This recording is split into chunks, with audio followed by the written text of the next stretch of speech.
Hello everyone, welcome to my channel.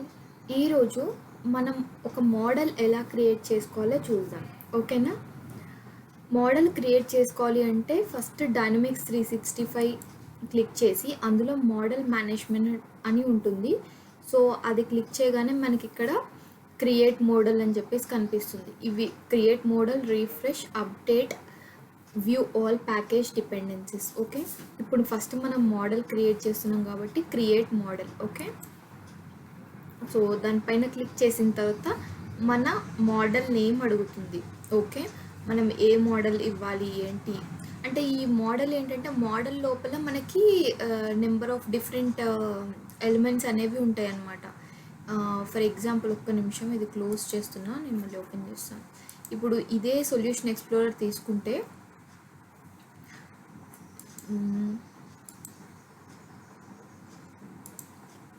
ఒకటి project అయితే open చేద్దాం, అప్పుడు మీకు క్లియర్గా అర్థమవుతుంది మోడల్ అంటే ఏంటి.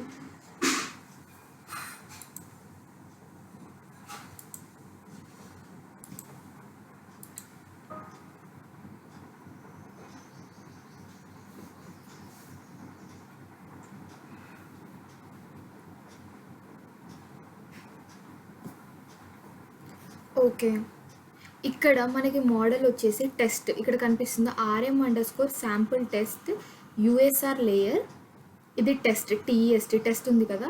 సో అది మనకు మోడల్ అనమాట. అంటే మోడల్ లోపలే ఇవన్నీ ఉంటాయి మనకి, అంటే ఆబ్జెక్ట్స్ కానీ లైక్ వాట్ ఎవర్ ఇవన్నీ మనకి మోడల్ లోపల ఉంటాయి. ఓకే, మనం ఒక న్యూ మోడల్ క్రియేట్ చేసుకుందాం. Okay, so model management, create model. So model name అడుగుతుంది, సంథింగ్ మీకు ఏదైనా ఇవ్వచ్చు నేమ్, అంటే లైక్ ఒక మీనింగ్ఫుల్ నేమ్ అయితే ఇవ్వండి. మోడల్ నేమ్, మోడల్ పబ్లిషర్ వచ్చేసేసి లైక్ ఎవరైతే ఇది మోడల్ క్రియేట్ చేస్తున్నారో వాళ్ళ name ఇవ్వాలన్నమాట. Okay,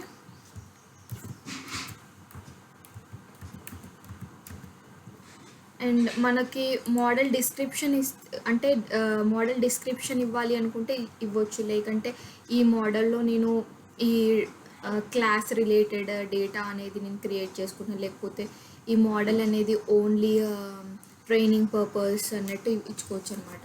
like training purpose అని ఇస్తున్నాను. ఓకే, ఇది అయిపోయిన తర్వాత ఇక్కడ మీకు కనిపిస్తుంది కదా లేయర్. ఈ లేయర్స్ ఏంటి అంటే నేను కొన్ని ఎక్స్ప్లెయిన్ చేస్తాను చూడండి. యూఎస్ఆర్ లేయర్ అంటే ఏంటి అంటే ఇది యూజర్ మోడిఫికేషన్స్, అంటే ఇప్పుడు రిపోర్ట్స్ కానీ అలాంటివి ఏవైతే మనం యూజర్ ఏవైతే మోడిఫై చేయగలదో అది యూఎస్ఆర్ లేయర్ కిందకి వస్తుంది. యూఎస్ఆర్ లేయర్ అంటే యూజర్ లేయర్. సియుఎస్ కస్ లేయర్ చూడండి, సియుఎస్ కస్ లేయర్ అంటే ఏంటంటే కస్టమర్ లేయర్.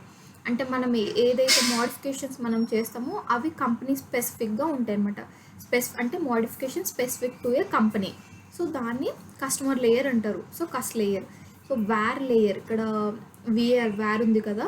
సో వ్యార్ లేయర్ ఏంటి అంటే వాల్యూ యాడెడ్ రీసెల్లర్ అనమాట. అంటే ఏంటంటే మనం ఏవైతే న్యూ డెవలప్మెంట్స్ చేస్తాం కదా, అంటే ఏదైనా న్యూ డెవలప్మెంట్ ఏదో ఒకటి చేసాం మనం, ఆ డెవలప్మెంట్లో మనం మోడిఫికేషన్స్ చేస్తాం కదా, అంటే అది లైక్ స్పెసిఫైడ్ బై కస్టమర్, అంటే కస్టమర్ స్పెసిఫై చేస్తాడు కదా ఈ న్యూ డిప్లాయ్మెంట్కి, అంటే ఈ న్యూ డెవలప్మెంట్కి మీరు మోడిఫికేషన్స్ చేయండి అని. సో అది that's comes under value added reseller, వ్యార్ layer అనమాట.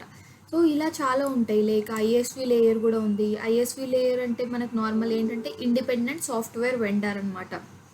దీంట్లో ఎట్లా అంటే మనం ఓన్లీ ఏదైనా మన ఓన్ సొల్యూషన్స్ బిల్డ్ చేసుకోవడం, ఆ ఓన్ సొల్యూషన్స్లో మోడిఫికేషన్స్ చేయడం, అలాంటివి కమ్స్ అండర్ ISV. సో ఇక్కడ ఏంటంటే ఈ layers SLN, FPK, GLS, SYS layer. So ఇవన్నీ ఏంటి అంటే depends upon organization requirement. So ఇప్పుడు ఫర్ ఎగ్జాంపుల్ ఆర్గనైజేషన్ రిక్వైర్మెంట్ ఎలా ఉంటుందంటే నాకు ఓన్లీ నా కంపెనీ స్పెసిఫిక్గా మోడిఫికేషన్స్ వచ్చి కావాలి అన్నప్పుడు మనం కస్ లేయర్, CUS లేయర్ తీసేసుకోవచ్చు. అంటే ఇది ఏంటంటే ఓన్లీ ఆర్గనైజేషన్ స్పెసిఫిక్. సో ఇప్పుడు యూజర్ లేయర్ నేను ఎందుకు తీసుకుంటున్నా అంటే నార్మల్లీ జస్ట్ క్యాజువల్ మోడిఫికేషన్స్ మనం చేస్తున్నాం కదా. సో నార్మల్ చిన్న చిన్న మోడిఫికేషన్స్ కానీ అలాంటివి ఏదైనా చిన్న ఎలిమెంట్స్ క్రియేట్ చేయడం కానీ అలా ఉంటుంది కాబట్టి మనం యూజర్ లేయర్ తీసుకుంటున్నాం. ఓకే, దాని తర్వాత నెక్స్ట్ క్లిక్ చేసిన తర్వాత ఇక్కడ create new package, select existing ప్యాకేజ్లో ఏముందంటే create a model that is a part of existing package. Choose this option if your model requires customizations of an existing package including overlaying of source code and metadata. So ఇప్పుడు ప్రస్తుతానికైతే మనం new package create చేసుకుందాం. ఈ ఓవర్లేయరింగ్ concept plus extension concept నేను చెప్తాను. So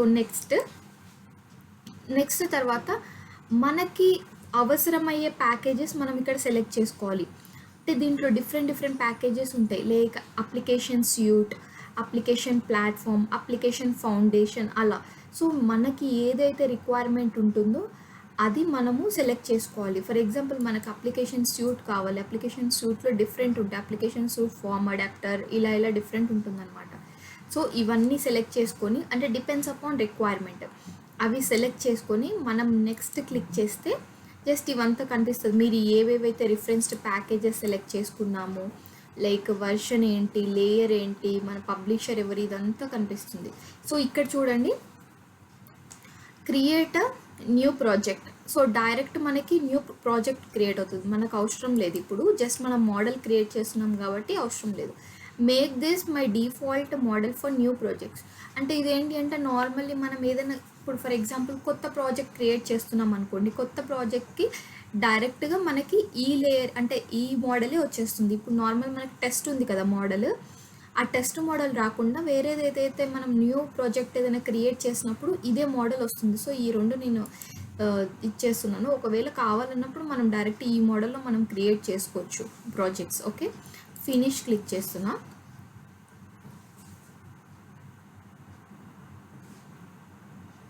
so అంతే, మనకి ఇప్పుడు ఏమవుతుందంటే ఆల్రెడీ మోడల్ అనేది క్రియేట్ అయిపోయింది. ఓకే, క్రియేట్ అయిపోయిన తర్వాత ఫర్ ఎగ్జాంపుల్ నేను మీకు ఫస్ట్ ఇది చెప్తానన్నాను కదా, ఓవర్లేయరింగ్ కాన్సెప్ట్, ఎక్స్టెన్షన్ కాన్సెప్ట్.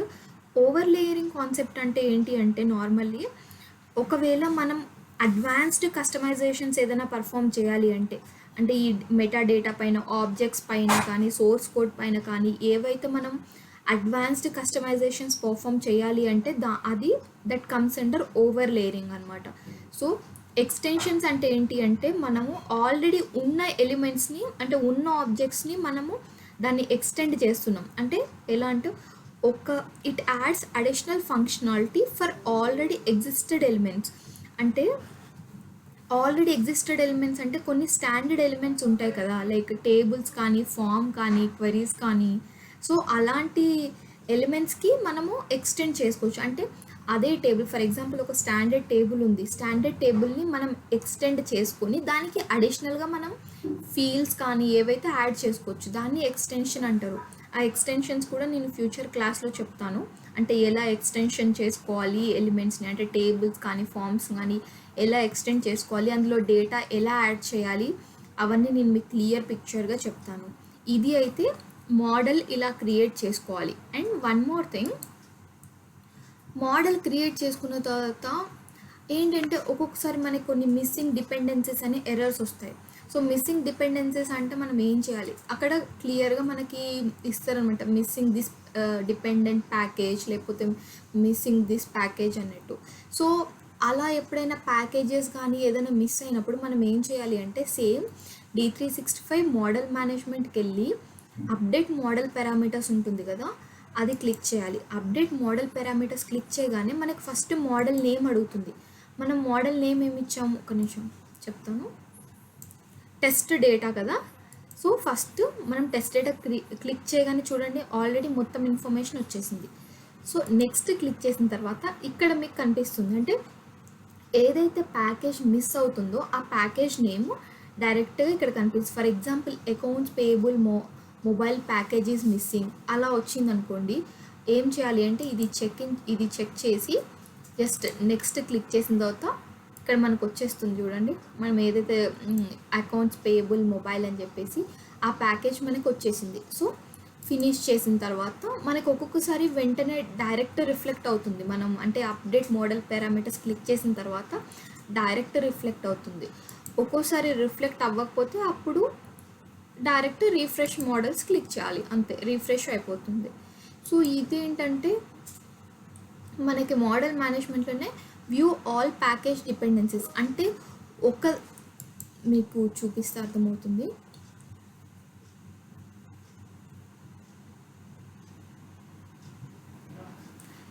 ఏవైతే డిపెండెన్సీస్ ప్యాకేజెస్ ఉంటాయో ఒక పర్టికులర్ మోడల్కి, సో అవన్నీ మనకి ఇక్కడ కనిపిస్తుంది. సో మనం జూమ్ చేసుకుందాం.